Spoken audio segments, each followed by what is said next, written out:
All right. Hello and welcome, everyone.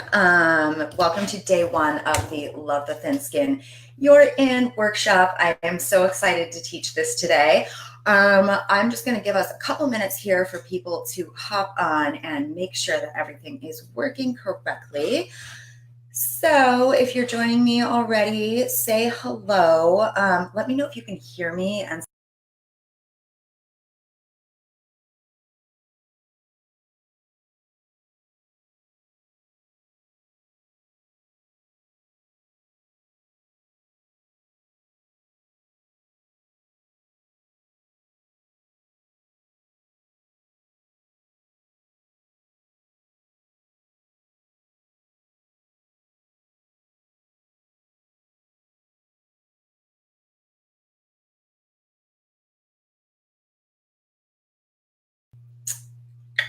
there we go. Okay, let me know if you can see me and hear me if you've joined us already.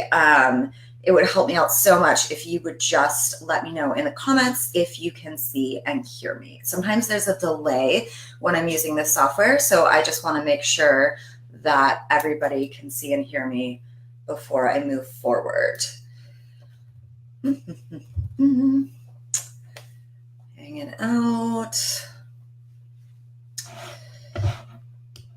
How's everybody's Sunday so far? I had kind of a lazy morning, just getting ready to come hang out with you guys. Oh, good, Paula, thank you. Okay, Paula says everything is good now. Okay, cool. Thank you so much, Paula. Good to see you here. All right, cool. So if everything is good and everybody can hear me and see me, then we can move forward. So I'm so excited to teach this today. We had a lot of people sign up. I don't know how many people will be joining us live. There will definitely be a replay for this workshop and for tomorrow and the next day's workshop. But do let me know if there's any delays or if you have any trouble seeing me or hearing me as I move forward. I'm watching the comments, so just keep me posted. I want to make sure everything's coming through clear. So yeah, I'm really excited. This is actually one of my favorite things to do is teach this content and share this stuff with you guys. So I'm going to go ahead and share my screen and let's see. Let's do this. There we go. Okay. So yes, welcome to day one of the Love the Thin Skin You're In workshop, Amplify Your Sensitive Gifts and Thrive as a Modern Empath. Let's get started. So for those of you that don't know me, my name is Rochelle. I am an intuitive life coach. I work specifically with highly sensitive and empath women. I am devoted to helping highly sensitive women thrive in an often insensitive world. I work with women who struggle with constant anxiety, who've been told their whole lives they were too sensitive and too emotional, helping them to manage their sensitivity so they can feel safe in this world and finally feel confident in who they are. I am known as the Sensitive Badass, and my mission is to change the narrative in our culture around the word sensitive and to lead sensitive souls to a place of empowerment. So I strongly, strongly believe that sensitivity is a superpower if you choose to treat it as one, and that the world really desperately needs the healing powers that sensitives have to offer. This is me as a little 3-year-old bean.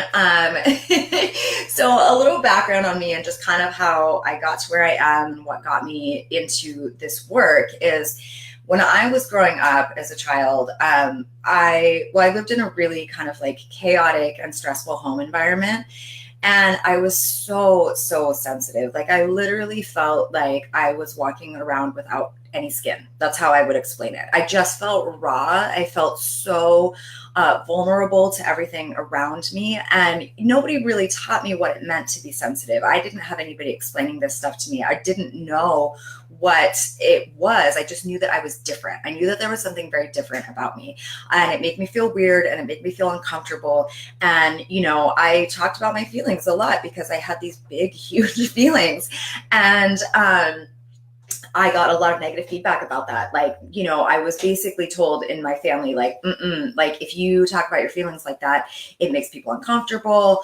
And I sort of got that feedback from the world around me too, that I was too much, just too much, too messy, too emotional, too sensitive, too this, too that.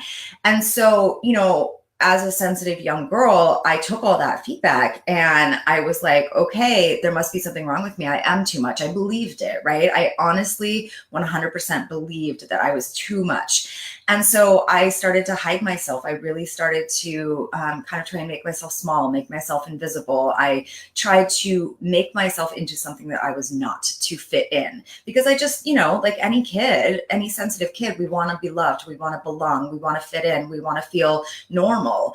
Now I really don't care about being normal anymore. But as a child, like that's a survival thing. We need to belong. And so I basically turned my back on my true nature. I really became this little chameleon. I would shed my own skin to, so to speak, to fit into whatever environment that I was in. I was really like a square peg trying to pound myself into a circular hole. I was trying to do everything I could to adapt to a world that really wasn't meant to fit me. And in doing that, in that hammering and hammering and hammering myself into, a space that I didn't really fit in, I lost my true form. I really lost my connection to myself because the world around me invalidated my feelings and invalidated my experience of the world. I therefore invalidated it to myself. I started telling myself that I was too much. I started telling myself that I was too sensitive, that I was too messy. And I really had this deep inherent sense that I was flawed. And this carried through, beyond into my college years. And so when I graduated from college, because I was a very good kid. I was the peacekeeper in the family. I thought that I needed to be perfect, so to speak, to make up for this inherent flaw that I felt that I had. And so I was a straight A student. I was a model kid. Now, when I graduated from college, it was all of a sudden like there was no set of rules to follow anymore, because I knew that if I followed the rules, at least I was doing something right. Well, all of a sudden I was out of college. I was living on my own. I didn't have, the ABC system to go off of anymore. Like nobody was grading me anymore. And so I really kind of lost myself in that. I didn't know what to do with myself. And I still had really not done any of the work that needed to be done to heal myself, to heal from the trauma of my childhood, to, do really any of the work to reconnect to myself. And I still actually at that point, I started to learn what it meant to be sensitive a little bit, but I still had no idea what I know now. So anyways, for me, my rock bottom was that I developed a really horrible eating disorder. And for years, I struggled with anorexia and bulimia. And it was really a manifestation of me being so connected from my truth, from what I wanted, from what I needed, and not knowing how to take care of myself. And so the point of this story is that at the end of the day, like I hit that rock bottom where I had to surrender and hit my knees and be like, if I don't do something about this, I'm not going to make it. And so, that's when I finally sought help. I got into counseling. I got into treatment, did all the work to recover from my eating disorder. But in that process, to be able to do that, I really had to heal my relationship with myself. And part of that was understanding and accepting what it meant to be a sensitive person, because I could not learn how to love myself if I didn't at the same time learn how to love my sensitivity. And so after going through that whole process and working through that, it really started me on this path of self-discovery and self-development and personal growth. And through my own experiences with therapists and coaches, I was like, this is the most amazing thing in the world. This work needs to be out there for everybody, which is what inspired me to leave a very lucrative career in corporate advertising and to start being a coach myself. And when I became a coach myself, I was like, all I want to do is work with sensitive women because it's so important. And so we're going to talk a lot about what it means to be sensitive, how you can heal your relationship with your sensitivity, and how you can actually thrive in this world as a sensitive person and not just feel like you have to survive, not feel like you have to toughen up all the time, not feel like you have to be something that you're not just to be able to belong. So the struggle the shadow side of being sensitive, right? Because there is a lot of struggles. A lot of people come to me and they're like, I'm cursed. This is a curse. I'm cursed with my sensitivity. I don't know how to cope with this. I want to get rid of it. The struggle that a lot of us experience and that I experienced for so long is just the overwhelm, the emotional overwhelm, the exhaustion. We get drained so easily, right? Anxiety and depression that comes from the overwhelm and the exhaustion and the sense of not belonging. Oftentimes people become perfectionists like I did as, sort of a way to feel like we're okay, a way to feel better about ourselves, a way to deal with this sense of being flawed. Negative coping skills, not knowing how to cope with all of the feels that we take on from the world around us, right? Invalidating our own feelings like I did. Taking on everybody's energy. This is like the number one struggle, right? Like, how do we deal with taking on everybody's energy and not knowing which feelings are yours or not, right? And then feeling misunderstood and alone. So many of us sensitives just feel like nobody gets us, or that we have to do so much work to explain ourselves to other people because they don't experience the world the way that we do. But it doesn't have to be that way. And that is the good news. And that is what we're going to be diving into today. It doesn't have to be that way. There is a different way to go through life as a sensitive person. There is a way to thrive, not just survive as a sensitive soul in this world. And this took me, years and years and years to figure out and to develop some of the stuff that I'm going to be teaching you today. And I am so grateful that I get to hopefully save you a lot of the pain and time that I had to go through to get to a place where I really now love being sensitive. I really do. It's my greatest gift. I love it so much. Do I still struggle? Absolutely. But there are methods and tools and techniques that will help you to just feel more comfortable in your own skin, right? To really love the thin skin you're in instead of trying to fight against it and toughen up and change. You don't have to change. That's the thing. You just have to change the way that you relate to yourself and to your sensitivity. So today we're going to be diving into, so we have 3 days of this training, right? Today I'm going to try and keep this under an hour. We'll see how that goes. I like to talk, but we're going to be talking about understanding your sensitivity and then some really cool lifestyle and mindset shifts that will help you to start feeling more comfortable in the thin skin that you're in. So there is nothing wrong with you. There's nothing wrong with you. Some of you may know this already. If I'm covering content that you've heard from me already, I'm sorry, but it's good stuff. So, but some people actually don't even know this. There was a period of time where I didn't know that it was a genetic trait to be highly sensitive. So, whether you resonate with being highly sensitive or whether you resonate with being an empath or both, they're essentially the same thing in a lot of ways. And people have differing opinions on this, and that's totally fine. Take what works for you and leave the rest. Highly sensitive, when we talk about a highly sensitive person, that's a more scientific term referring to the genetic trait of high sensitivity. When people talk about being an empath, that's often coming from a more spiritual perspective of, being able to absorb other people's feelings. But for me, I'm both. And I think everybody that's highly sensitive is an empath. So we're just going to kind of talk about them as a whole, because this is the people that come to me are both have, if you're highly sensitive, you have a deep level of empathy, therefore you are an empath. So it's basically the same thing. But what a lot of people don't know is that high sensitivity is actually a genetic trait. And 20% of the population have this trait. So there's a woman named Elaine Erin. If you haven't heard of her, look her up. She is a psychologist who was the pioneer in researching the trait of high sensitivity in the early 90s, I believe. She wrote the book, The Highly Sensitive Person. That book absolutely changed my life. If you haven't read it, please read it. It will be so helpful to you, if nothing else, to help you feel like you're not alone and to explain to you why you feel the way that you feel often.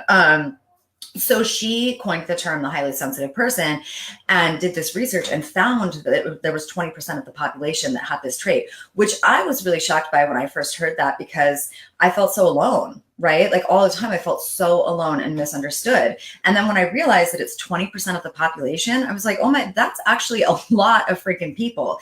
It's just that our society kind of has this, we don't really fit into this society, right? Like, it's not built for us. It's built for the other 80%.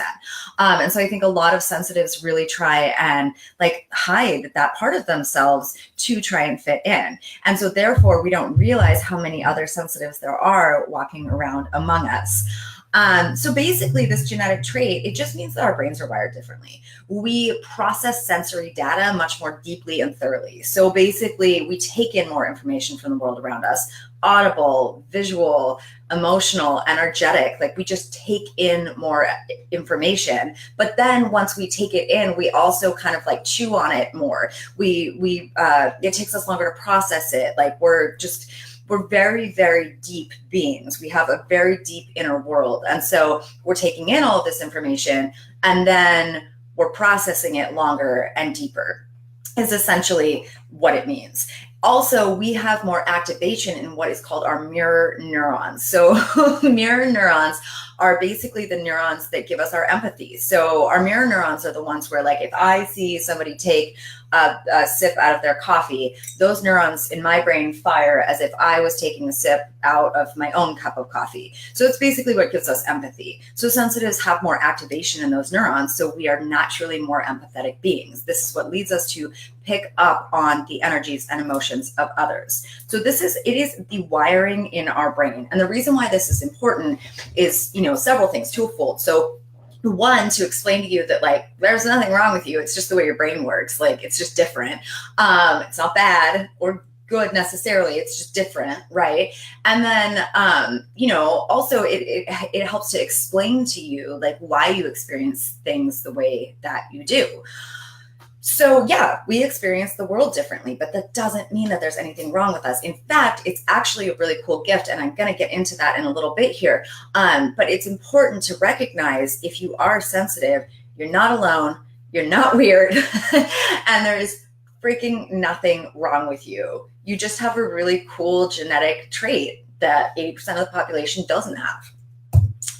So the gifts of being sensitive, we talked about the struggles, right? And so many of us, and this is what I'm really teaching in this workshop, is that so many of us get caught in the struggles. And it makes sense because it's hard. It's hard when you are so overwhelmed and you don't know where all the feels are coming from. And then you don't know what to do with all the feels once you have them. And then people don't understand you, right? It really is challenging.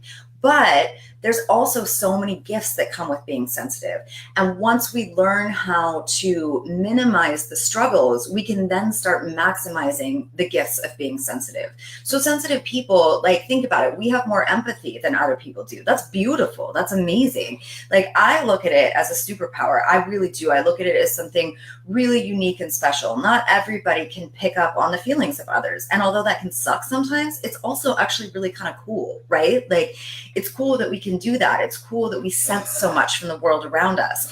And we also pick up on more details than other people do. Therefore, we experience the world at a deeper level. It's just like, yeah, it's hard when we're experiencing the negative parts of life, but when we're experiencing the positive parts of life, like the beauty of the world, the beauty of art, the beauty of nature, all those things, we experience that at a deeper level. We therefore appreciate it at a deeper level. Our gifts make us natural leaders, which some of you may be like, what? That sounds weird, but it's true, because a leader needs to understand the people that they're leading, right? To be an effective leader. Well, we're natural at understanding people because we can sense how they're feeling. So we do make very good leaders.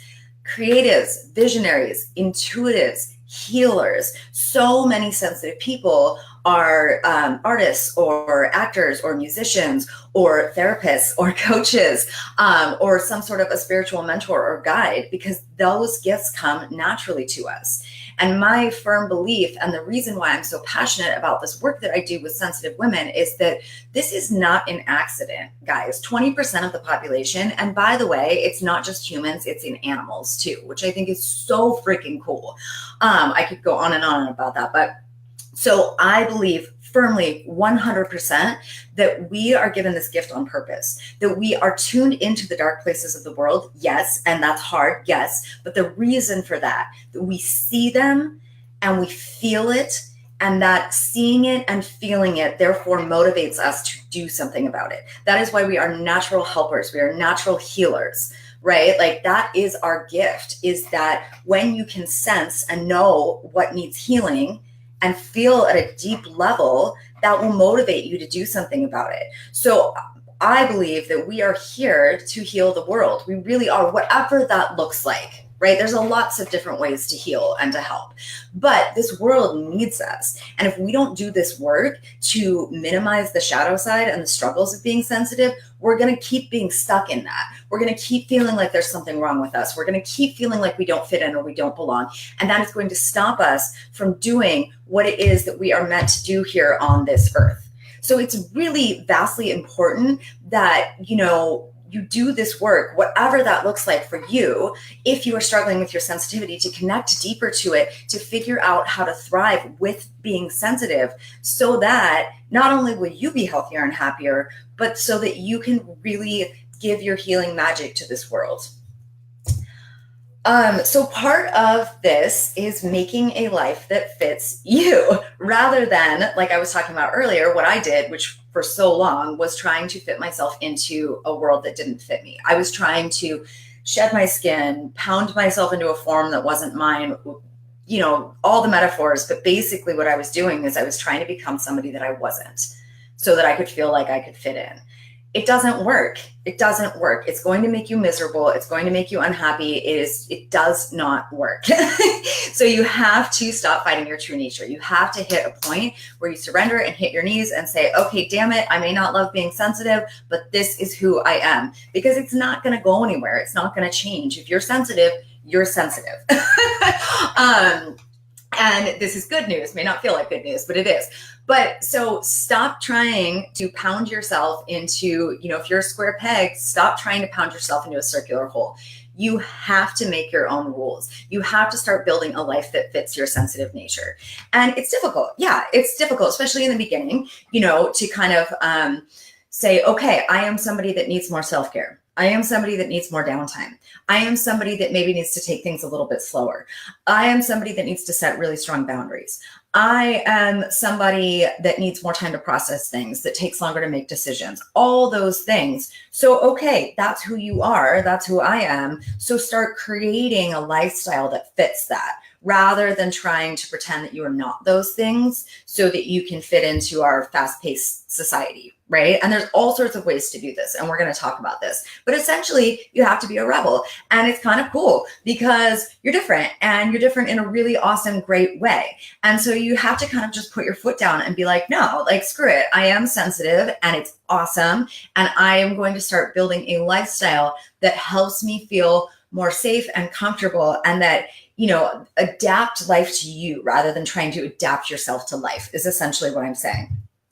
And this is why I call myself the sensitive badass, and why I use the term sensitive badass. Because first of all, so many of us sensitives have been told that we're weak and we're too this and we're too that and we're too dramatic and we overreact and all that crap that you hear, right? Bullshit. I don't want to hear it. Like, I got to a point where I was like, no, you know what? We carry so much emotional weight. We have to process things so much deeper. We're taking in so much more information from the world around us. In my opinion, that actually makes us really strong, right? Like, we get up and we do the same things that everybody else does every day, but we're carrying this extra level of stress and of things that we have to deal with. Therefore, this whole "you're weak" thing is total bullshit. We are actually super badass.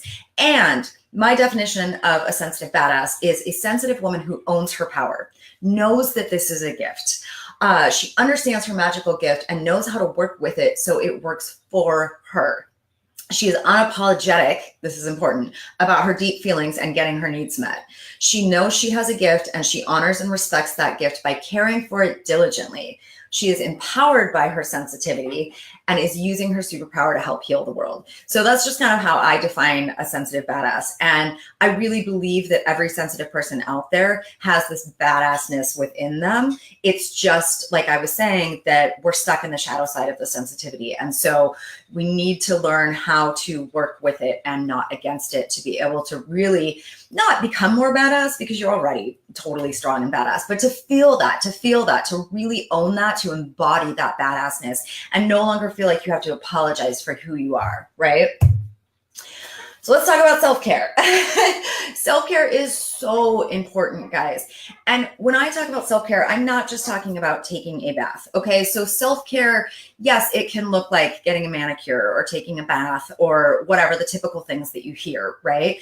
But self-care is much deeper than that when it comes to being sensitive. It's something that we need to do on a regular basis. I like to call it emotional hygiene. Like doing your self-care is just as important as brushing your teeth. We need to keep up on it and we need to be proactive about it, not reactive. So what I mean by this is that typically the way that people do self-care is if they've had a bad day or something bad happens, they're like, okay, I'm going to do something nice for myself to feel better, right? Cool. Nothing wrong with that. But if you're sensitive, you really need to be doing this self-care stuff on a regular basis. It's like you're like a squirrel storing up nuts for the winter, right? The more that we do self-care daily and do it on a regular basis, the more we're building up a store of like calmness and groundedness and centeredness and connected to our own self within us, so that when you go out into the world and something happens, it's not going to knock you off your feet as hard or as fast. It's really important for us because we are taking in so much emotional and energetic information and we are really processing it on such a deep level. And so we need to make sure that we are really, really taking care of ourselves. This can look different for everybody. So build a toolbox of tools that you know are helpful for you. I'm going to talk about a couple in a minute that make you feel better, that make you feel calmer and more grounded. Essentially, the most important thing when it comes to self-care when you're a sensitive person is connecting within. Making time to connect within, because we're very naturally outward focused. Like we have these little like intuitive feelers, right?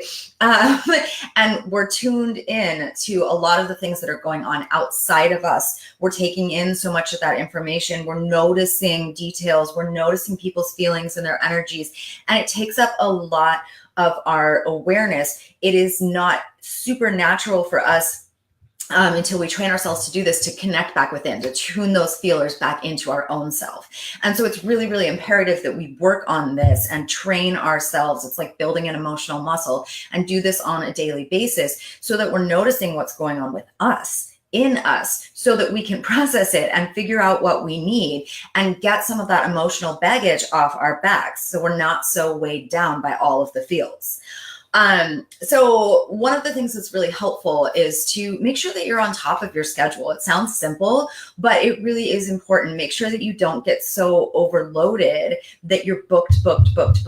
So what I like to do is, I still use a paper planner because I'm like old school like that, but I will literally block off time in my account. Like I'll look at the week and I'll be like, okay, like what do I need to get done this week? And I will block off spaces that I call white space, which is essentially just like, I have nothing planned during that time, nothing. And so when that time comes, I can be like, oh, I have half an hour of white space. Like, what do I need right now? What do I want? What do I feel? You know, what do I really need in this moment? It's another way to check in with yourself and just to make sure that you are not getting so overwhelmed by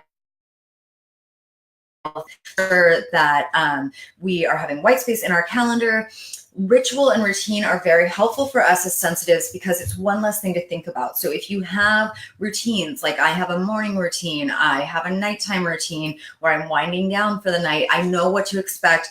I know what I'm going to be doing each day at that certain time. It just takes another layer of thinking off of our plates. So it's calming to us as sensitives to have ritual and routine, things that we can count on. And when I say ritual, that again can look like a lot of different things. What I mean by that essentially is having meaning to your actions, you know? So like my morning routine is, I mean, it changes a little bit, but I will journal and I will write and I will pull cards and it's just a way to connect within. But, you know, I use aromatherapy and I have crystals, and it's giving, like, I like to think of everything as like, give it a little magical touch, like give it some meaning and some purpose and you know, like think of it as a ritual. It's really powerful for us sensitives. Essentially, you have to put your oxygen mask on first, guys. That is a cliche, but it's a cliche for a reason. Like, if you are not taking care of yourself first, you're going to get overwhelmed and depleted and exhausted and resentful. And it's going to be hard for you to show up for others. So if, like most sensitives, like our deepest desire is to be a good person and be there for other people and help other people, you can do that so much more powerfully if you are taken care of first.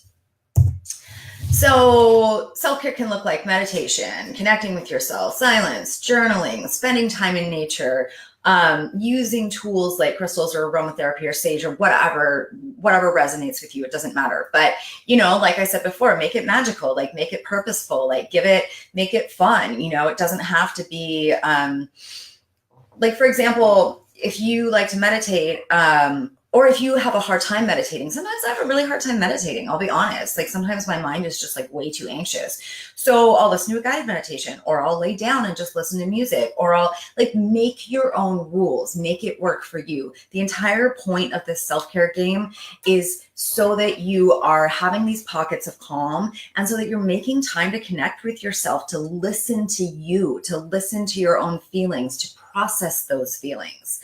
It is so important, guys, and it is a game changer. It really is. And some days I don't even want to do my self-care. I'm like, why do I have to do this? But I always feel better after I do it. It's like going to the gym. I'll be like, I really, really do not want to go to the gym today. But when I leave the gym, I'm like, I'm so glad that I did that, right? It is really, really important to find a self-care routine that works for you and to do it proactively every single day. Emotional hygiene, so important. So let's talk about boundaries. Okay, it's okay to say no. For so long, I felt like I couldn't say no. I said yes to everybody and everything. Parties I didn't want to go to, helping people with things that I was really too tired to do. I thought that if I said no, that was me being not a nice person. Okay, not true. No way. No. It's 100% okay for you to say no. Please say no more often. Say no. If you don't want to do something, say no. If you don't have the energy for something, say no. If you don't want to go to a party, say no. It's okay. It does not make you a bad person. It does not make you not nice. It does not make you not caring. And it does not make you not sensitive. It's okay to say no. In fact, it is imperative to say no. You need to make sure that you are you're in charge of your own boundaries. And if you don't set boundaries, and if you don't respect your own energy level and your own needs, nobody's going to do it for you. You have to do this for yourself. It's like being a parent to yourself. Check in with yourself before you say yes to something, be like, am I doing this? Ask yourself why. Why are you saying yes? If it's something you actually don't want to do and you're saying yes to it, why are you saying yes? Is it because you feel like you're going to be an asshole if you say no? Well, then ask yourself, well, what would you tell a friend in that situation? This is a really powerful question, and I use this all the time with my clients. What would you tell a friend? Because so often we'll be like, oh, well, I would tell my friend it's completely okay to say no because she really is actually very tired and she needs to right, whatever. Then ask yourself, well, why is it different for me? Why am I telling myself a different story than, the compassion or understanding I would have for a friend? So it can't be open feasting season. And what I mean by this is, for so long, I walked around basically like my energy was just like this, like, hey, come and get it. Anybody that needed something, or anybody that needed a listening ear, or whatever, I was just energetically wide open. So it was like feasting season, people, and I attracted energy vampires like nobody's business, because people can sense that whether they know it or not. You cannot be open feasting season, guys. Your energy is precious. It really is, okay? It's so precious. Sensitive people are so important and so amazing and so magical, but we walk around and we just let people pick off our energy. You have to stop doing that. And it's up to you to stop doing that. You have to protect your energy. You have to pay attention to where your energy is going. You have to set boundaries, and you have to say no. It's uncomfortable in the beginning, and it will piss some people off, and that's okay. They're not your people. If people can't respect your boundaries, or can't respect you saying no or taking care of yourself, they're not your people. You don't need people around you like that. So do an energy vampire detox. And what I mean by this is look at the people in your life, look at the relationships that you have, and really evaluate, like, what are you getting out of these relationships? Is it all give and no take, or, all take and no give? Do you have people in your life that are really abusing the fact that you're a nice, sensitive person, that are taking advantage of that? And it doesn't mean that you necessarily have to do anything about it. I'm not saying you have to walk around cutting a bunch of people out of your life, although sometimes we do need to do that. But start paying attention. Start paying attention to where your energy is going, and look at the limiting beliefs that tell you that you can't. So this is what I was talking about earlier. Saying no does not make you not sensitive. It does not make you not nice. It does not make you not kind. None of those things. It just makes you somebody that has strong boundaries, respects themselves, and wants to take care of themselves. You have to do that. You have to be your own advocate for your energy. You really do. And this is, I think, one of the biggest struggles for us as sensitives, because we're so naturally kind and loving, and we want to give and we want to help, but we really have to be our own parents in this and make sure that we are not getting so depleted, because then what good are we for ourselves or anyone, really, right? We want to give intentionally. We want to give from, like, it's a choice, not just walking around being like, hey, everybody come and get it. But choose where you're putting your energy, choose where you're putting your helping, loving self, right? Rather than just kind of walking around wide open, because that's going to make you end up overwhelmed and depleted and exhausted and drained and all of these things, and anxious and depressed and all these things that we struggle with as sensitives. So this is like, if I could only say one thing to you guys, it would be this about protecting your energy and setting really strong energetic and, physical boundaries. Living with intention. So this is something that I could teach an entire workshop on. I wanted to bring it into this one because it is really part of this whole, thriving as a sensitive, not just surviving. I won't go too deep into it today, but I definitely wanted to touch on it because it's really important. So what I mean by living with intention is, a lot of times people are literally just kind of sleepwalking through life. They're just reacting to the things that happen to them. I think a lot of, not just sensitive people, a lot of just human beings really slip into that way of living. So living with intention is the opposite of that. It is crafting a life that you crave versus sleepwalking, paying attention to what's happening in your life, setting goals, being focused on those goals, keeping up with those goals, looking at all of the different buckets of your life. So by buckets, the way I like to look at this is, to sit down, and I do this quarterly actually. So like 4 times a year, sit down and look at financial, spiritual, relationships, environment, so like home, career, love life, like all these different areas of life, the different buckets of your life, and then check in with yourself and be like, what's going well in this area and what's not going well? What do I want to be different? So that you're actually noticing and paying attention to all of these things in your life, because otherwise we have a visitor. This is cuckoo. Time will just keep going. It'll just keep going. And okay, we're not doing that, sweetheart. Say hello to all the people. But you have to stay on top of what's happening in your life, what's going on in your life, right? Stay on top of it, pay attention to it, nurture your goals, and let yourself dream. This is the other thing that I see in a lot of my clients when I was younger, is I was so focused on everybody else, and I was so focused on being what I thought I was supposed to be, that I didn't really even tune into what I wanted or what life could possibly look like for me. I really did not dream. I dreamt when I slept, but I didn't let myself dream of what is the life that I really want? What do I love to do? What makes me the most happy? What is my purpose? What am I here for? I really didn't let myself do any of that stuff because I was so busy being focused on everybody else. Let yourself have time to dream and pay attention to what lights you up, and make sure that you are curating your life so that you have more of that. This is something that will help with alleviating depression. It will help give you more purpose and meaning. And it also, once again, is tuning you back into you.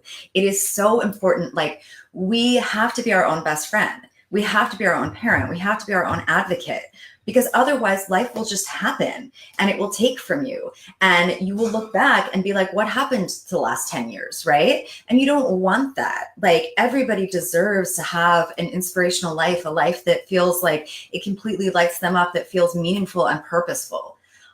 So do that for yourself. It's possible for everybody. It's just a matter of really discipline and retraining your brain to take your little intuitive feelers and tune them back into you.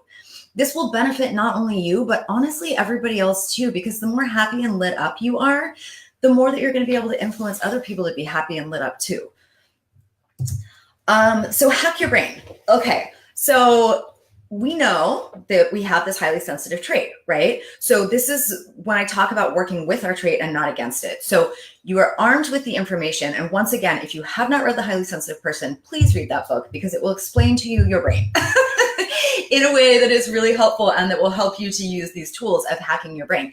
So look at all the things you've been told or told yourself over the years, right? Because if you're anything like me, what happened for me is that everybody was like, you're too sensitive, you're too dramatic, you're too, messy, you're too overwhelming, you're too blah, like all of that stuff. And I took all of that feedback that I was getting from everybody around me and I internalized it. And then I started to tell myself that.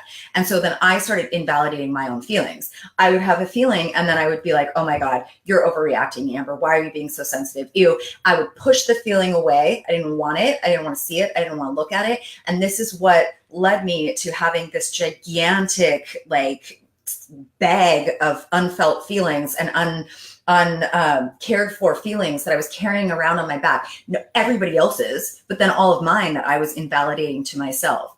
Don't do that to yourself.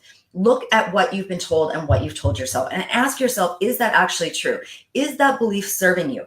Do you want to continue to believe that you're too sensitive and too much? You don't have to. Change your mind, redefine your idea of yourself.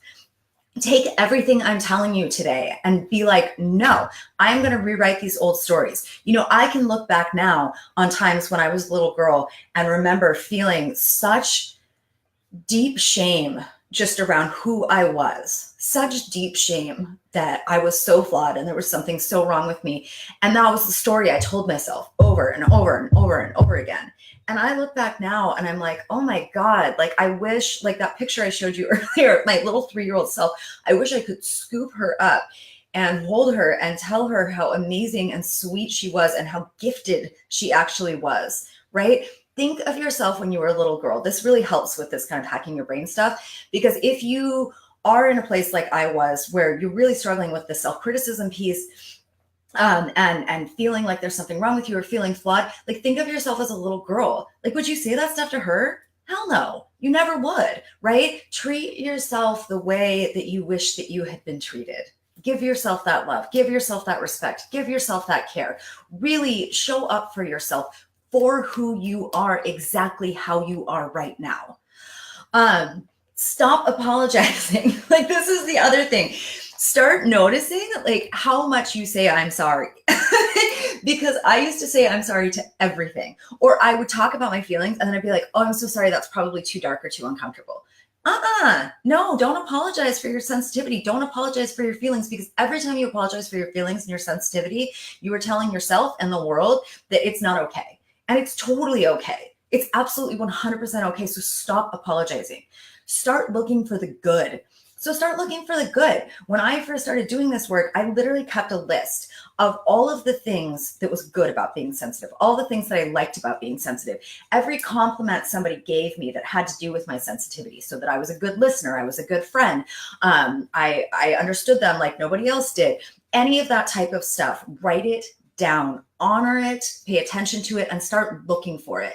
Because our brains, if we have a belief system, so if I believe that being sensitive sucks, my brain is then going to look for evidence to prove that that belief is true. This is just the way that our brains work.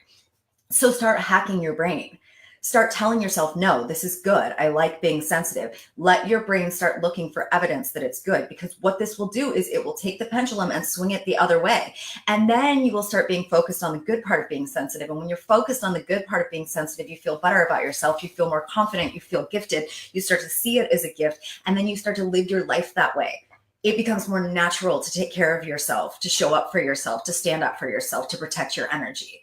So we really want to start hacking our brains and watch your thoughts. Watch your thoughts, guys. Watch the things that you're saying to yourself. Watch the things that you're telling yourself, because thoughts become things.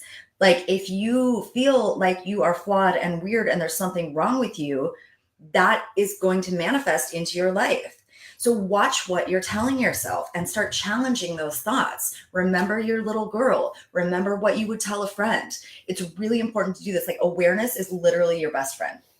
We need to be more aware, but for sensitives, we are naturally very aware, but we're outwardly aware. We need to pull that back in. We need to have more self-awareness and be more aware of what's going on in here, and more respectful and caring for what's going on in here. So one way to start doing this, one tool that I teach, is to do what I call taking your emotional pulse. So what I mean by this, and I literally have a tattoo on my pulse point that I got when I first started doing this to remind me to do this. So I recommend setting an alarm on your phone for 3 to 4 times a day. And what you do when this alarm goes off, of course, not if you're like driving your car in a work meeting, but when you have a chance, it is a reminder to like stop, drop, and go within. So I used to do this back before I was a coach. When I was working in corporate advertising, I would do this there, and I would just go in the bathroom because it was like a really chaotic, we had like an open desk floor plan situation. It was awful. So I would just go in the bathroom and just take a minute and close my eyes. Closing your eyes as a sensitive can be really powerful because we don't even notice like how much we're absorbing and taking in. So just closing your eyes is like a physical act of like shutting out the visual stimulation. Put your hand on your heart if you want, that helps me. And just be like, what am I feeling right now? Breathe, right? What am I feeling? What am I experiencing? What do I need? What have I been picking up from the world around me?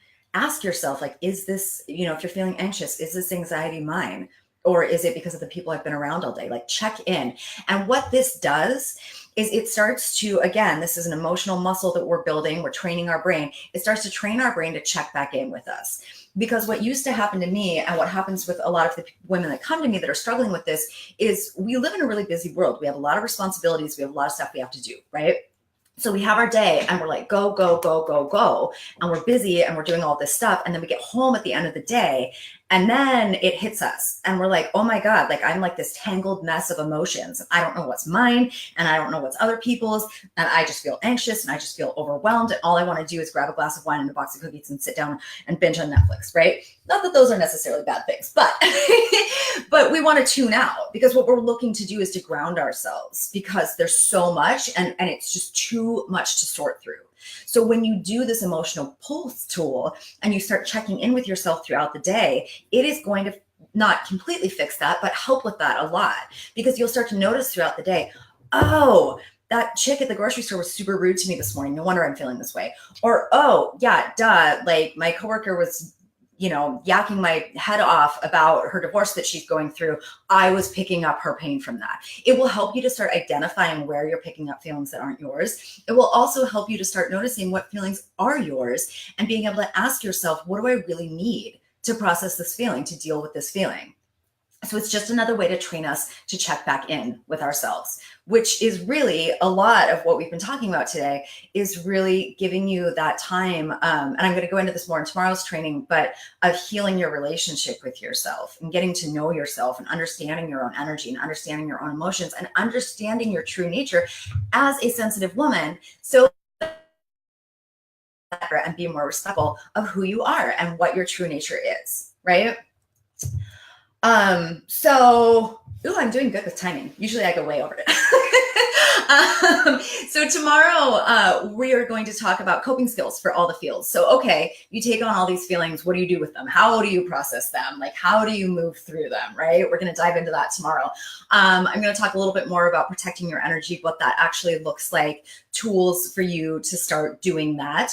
And then we're going to dive much more deeply into healing your relationship with yourself and really building a fierce connection to your inner guide, your inner GPS system, which is like one of the most powerful and amazing things that you can do for yourself.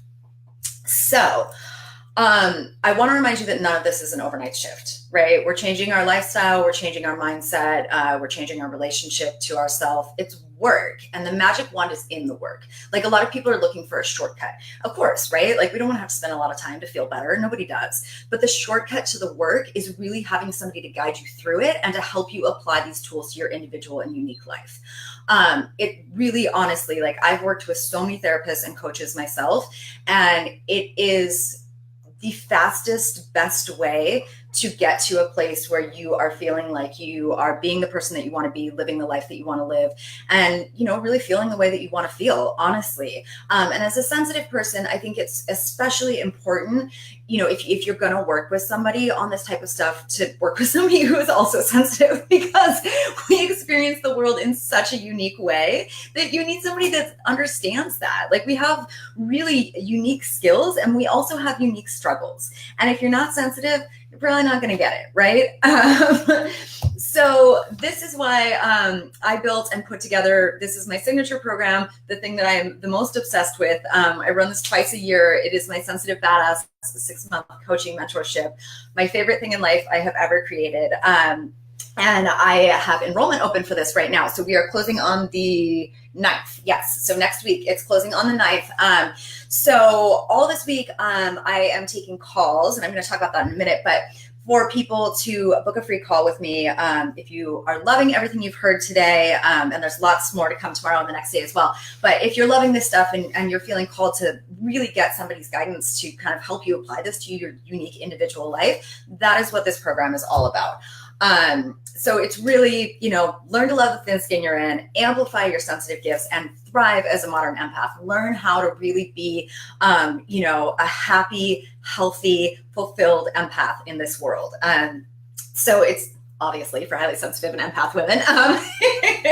And it is a 6-month program with me as your intuitive guide and coach. So some of the stuff that we work on in this program is, a lot of the stuff that we were talking about today, but much, much, much more in depth. And then figuring out how that, like, okay, I get these tools. So how do I do that in my life with my unique personality, right? So it's understanding how to work with your sensitivity and not against it, so you can decrease the struggles and amplify the gifts, healing your relationship to yourself and your worth, cultivating a deep trust in your intuition and reclaiming your inner guidance system, one of my favorite things to teach on, clearing these limiting beliefs and blocks that we were talking about, you know, the old stories that are really holding you back from where you want to be and feeling how you want to feel, setting up your lifestyle in a way that works with your sensitivity, not against it, building fierce confidence in finding your inner badass, which is another one of my favorite things to teach on, because honestly, like so much of my life, I had no confidence. I had no self-esteem. And now I am a very confident person, and I love the shit out of myself. And that is possible for everyone.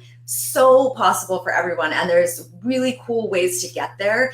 And going through life as a confident person, man, I got to tell you, it feels so much better. We also work on connecting to your greater purpose and weaving your sensitive powers into that, because the cool thing about once you minimize some of this shadow side of being sensitive and the struggles that come with being sensitive, then you get to decide what you want to do with it. Like, it is truly a gift, you guys. I was telling somebody the other day, I was talking to a woman about the program, and I was like, you know, think about, you know, when you're a kid in grade school and there's like a kid that's exceptionally gifted at basketball. Not me. I'm not a sports girl. You may have noticed. But so this kid is really good at basketball, right? What happens? Typically they get, hi, Joanne. Typically they get, there's like special training camps. They get mentored.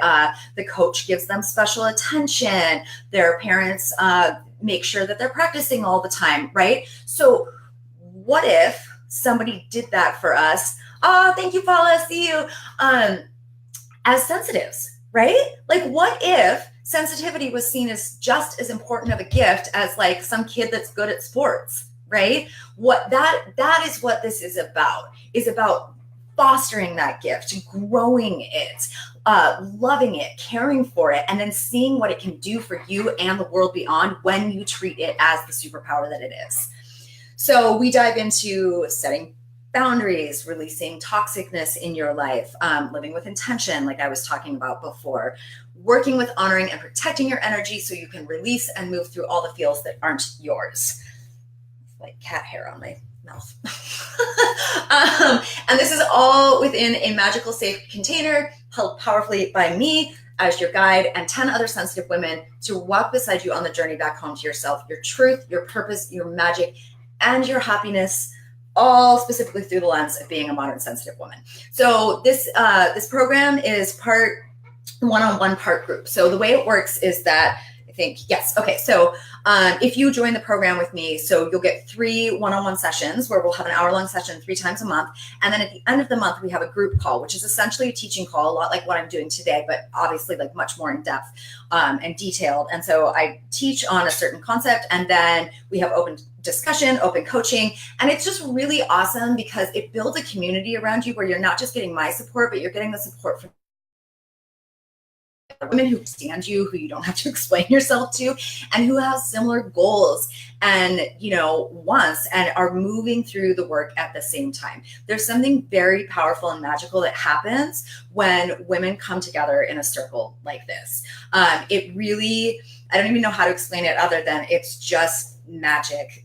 When you have not just me, but all these other women holding space for your vision for yourself, holding space for your growth, for your healing, it is really, really powerful, really powerful. Oh yes. Okay. And then there's a bunch of bonuses. I know we're going a little hitting the 1 hour mark here. So you can see all of this on the detail page for the mentorship, which as soon as I end the broadcast, I'm going to put the link to that down below. So you can check out all the details and dive into all the cool bonuses that come with the program as well. And I won't read through the testimonials right now because they make me cry. But those are also on the page. So you can just read what other women thought about the program, experienced in it when I ran at the last round. And then if this sounds really cool to you, if you are loving everything that you heard here today, if you're curious about the mentorship program, want to know if it's the right fit for you, book a call with me. So I'm going to put the link to that below as well. And it's basically a free call. It's 30 minutes. Let's just get on the phone. Let's get to know each other. Let's chat, talk about what you're struggling with your sensitivity. I can offer you some tips and tools, and we can explore together if this program is the right fit for you. I always really want to make sure that everybody that comes into this it is the right fit. It is the right time, and that it feels like a really, really good decision to you. I am super, that's very important to me. So I love getting on the phone with people. So book a call with me. It's free. Let's just chat and get to know each other and, really see if this is the right next step for you. And then if you're curious about the investment, I am very open about this. I hate when I want to sign up for a program and I'm looking and I'm looking and I'm looking and I can't find the price anywhere. And it's like buried in a gigantic long sales page. So the investment for this program is $450 a month. You can pay that in monthly installments, or you can pay it twice a month in 2 installments of $225, whatever makes it easier for you. I'm all about payment plans and making this easy and accessible to everybody. And so some of the stuff that comes up for people and that has come up for me when I've invested in programs like this is that I'm not gonna have time for this. It's too expensive. How dare I even think of spending that kind of money on myself? How can I be guaranteed that I'll get the results that are being promised by this program? And sometimes asking for help or signing up for something just feels really vulnerable and weird. So these are really valid. Like I said, I've been there and I felt all of these things. If these are some of the concerns that are coming up for you, if you have been following me and seeing my posts about the program, it's really not that much time. It sounds like a lot of time. 6 months sounds like a lot of time, but honestly, it's an investment of time and money for 6 months, but the results last a lifetime. It's stuff that is going to set you up with tools and skills that you're going to be able to use for the rest of your life, right? And the real work here is the inner healing, and that is priceless, honestly. And it's 4.5 hours a month, basically, is the time commitment. So it's really not that much time when you think about it. And also, it's selfish to give to myself. I've so been there. I felt like, how could I spend this money on myself? But what's more important than you? What's more important than your happiness and your ability to thrive in this life and to feel happy and healthy and healed? There's nothing more important than that.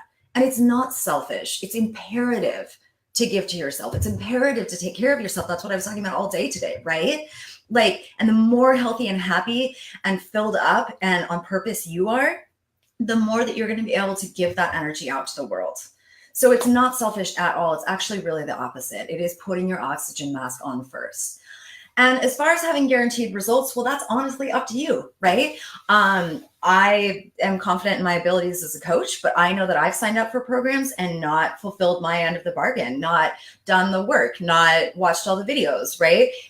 If you do all of that, I promise you that you will come out on the other end of this feeling so much better, having an amazing toolkit, feeling so much more connected to yourself, feeling so much more confident, feeling so much more on purpose, and really actually loving being a sensitive person. And asking for help feels vulnerable and weird. Yeah, sometimes it does. But asking for help, if I hadn't asked for help, I would still be that girl with the eating disorder, right? I would probably not be here. Asking for help, everybody needs help. This is the thing. Everybody in the world could benefit from coaching or therapy, honestly. And the other thing that I like to say about this is that, like, you don't need somebody to tell you what to do.